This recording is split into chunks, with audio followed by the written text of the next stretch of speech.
दोस्तों, प्रधानमंत्री नरेंद्र मोदी जी अपने जन्मदिन के दिन दिल्ली में करोड़ों की लागत से बने कन्वेंशन सेंटर का उद्घाटन करते हैं।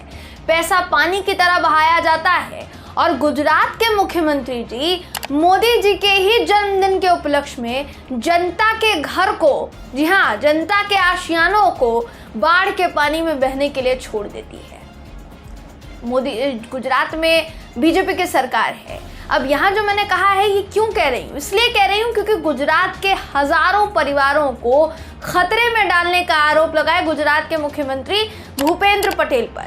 मोदी जी का जन्मदिन मनाना था, जश्न मनाना था, पूजा पाठ करना था, इसलिए लोगों की जिंदगी भाजपा के लिए मायने नहीं रखती। दोस्तों, ये सवाल है। आपको इस खबर में मैं बताऊंगी कि मोदी जी के जन्मदिन के उपलक्ष्य में गुजरात के मुख्यमंत्री ने कितनी जिंदगियों को दांव पर लगा दिया, कितनी जिंदगियों के साथ खिलवाड़ किया है। नमस्कार, मेरा नाम है जयंती झा और आप देख रहे हैं देश नीति। देश नीति, केवल सच्ची और पक्की खबरें। गुजरात में लंबे समय से भारी बारिश हो रही है, जगह जगह बाढ़ जैसे हालात है, बहुत बुरी हालात है। लगातार बारिश से लोगों के घर जो है वो डूब गए हैं पानी में, लोगों का भारी नुकसान हुआ है। बाढ़ के गंभीर हालात के बारे में ऐसा नहीं है कि सरकार को पता नहीं था, सरकार को पता होते हुए भी सरकार की तरफ से ऐसी गलती की गई है कि हजारों परिवारों का जीवन संकट में आ गया। बताया जा रहा है कि तकरीबन 10,000 से ज्यादा लोगों के घर डूब गए, सिर्फ और सिर्फ पीएम मोदी के जन्मदिन के लिए होने वाली पूजा कार्यक्रम की वजह से। अब हुआ क्या है, सुन लीजिए। दरअसल 17 सितंबर को प्रधानमंत्री मोदी जी का जन्मदिन था। बांध को सही समय पर खोला गया होता तो ये हो सकता था कि लोगों के लिए ये उपयोगी होता, लेकिन संचालकों ने क्या किया, इतना समय लगा दिया बांध को खोलने में कि गुजरात के निचले इलाके पूरी तरीके से पानी में लबालब हो गए, डूब गए। भरूच में गोल्डन ब्रिज पर जलस्तर उच्चतम बाढ़ स्तर के करीब पहुंच गया, लेकिन ऐसा नहीं है कि इसकी जानकारी इनको पहले नहीं थी। इसकी जानकारी बांध प्रबंधकों को पहले से ही मिली थी। अगर बांध प्रबंधकों ने समय रहते हुए जानकारी के आधार पर बांध को खोला होता तो ऊपरी और निचले दोनों क्षेत्र जो थे, जो कि अभी इस वक्त जलमग्न हो गए हैं, यानी हजारों परिवारों का जो आशियाना है दोस्तों, वो बच सकता था। लेकिन बांध नहीं खोला गया। वजह क्या थी, सुनिए, वो भी जान लीजिए वजह क्या थी।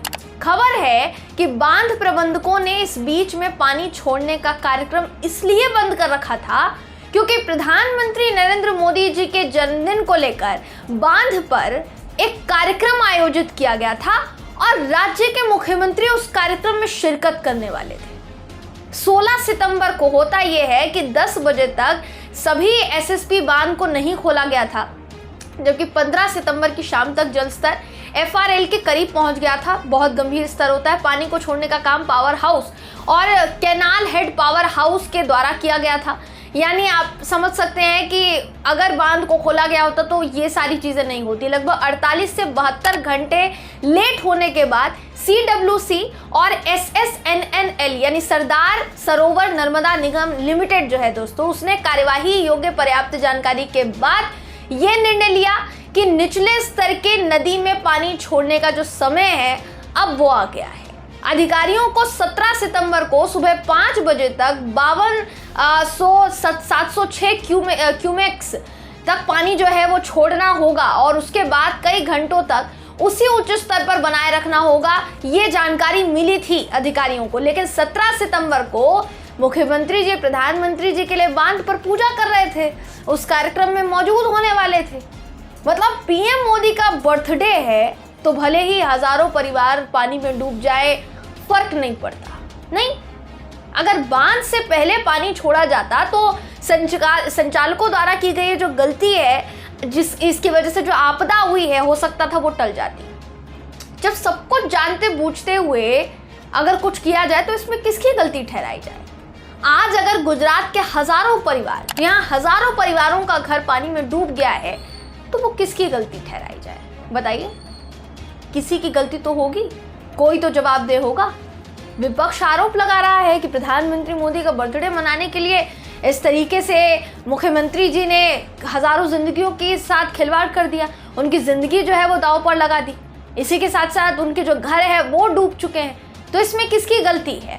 वहीं दूसरी तरफ मुख्यमंत्री जी कह रहे हैं कि ऐसा नहीं है, ये इसके पीछे के दूसरे कारण हैं जो सरकार पहले से जानती थी और हमें ये जितने भी आरोप लगा रहे हैं हम इन आरोपों से सहमत नहीं है। लेकिन आप कैसे इन बातों को नकार सकते हैं कि जिस वक्त बांध खोला जाना चाहिए था उस वक्त आप ब्रिज पर खड़े होकर पूजा करते? बाकायदा इसकी तस्वीरें सामने आपकी स्क्रीन पर वो तस्वीरें मौजूद है दोस्तों, और वो तस्वीरें भी मौजूद है जहां आपको दिख पा रहा होगा कि गुजरात के इलाके किस तरीके से जलमग्न हो गए हैं कि नाव से जो बचाव कार्यक्रम है वो जारी है और लोगों को निकाला जा रहा है। कई लोग देखिए हो सकता है कि अपनी जान भी इस पूरी बाढ़ में गंवा चुके हो। सरकारी डेटा जब सामने आएगा तो सारी चीज़ें पता चलेगी, लेकिन आप ये समझ सकते हैं इससे कि गुजरात जो कि जहाँ के मुख्यमंत्री रह चुके हैं हमारे देश के प्रधानमंत्री नरेंद्र मोदी जी, और गुजरात जो कि उनका जन्म स्थल है, जो कि जहाँ पर वो पैदा हुए हैं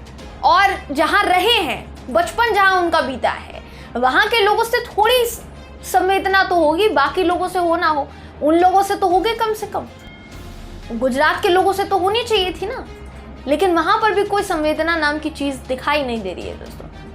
अगर इस पूरे आर्टिकल में, अगर इस पूरी जानकारी में थोड़ी सी भी सच्चाई है तो सवाल सीधा सा ये है कि जवाबदेही किसकी बनती है? अगर सरकार की जवाबदेही बनती है तो फिर जवाब कब तक आएगा और कब तक नहीं, इस बात का इंतजार फिलहाल किया जा रहा है। इस पूरी खबर को लेकर आप क्या सोचते हैं, आपकी क्या राय है, कमेंट करके हमें ज़रूर बताइएगा। वीडियो अगर आपको पसंद आया हो तो वीडियो को लाइक कीजिए, शेयर कीजिए, चैनल को सब्सक्राइब करना बिल्कुल भी ना भूलें। फिर मुलाकात होगी आपसे अगली वीडियो में, तब तक के लिए नमस्कार। आपका एक सब्सक्राइब हमारे लिए महत्वपूर्ण है। देश नीति को अभी सब्सक्राइब करें और बेल आइकन को दबाना ना भूलें।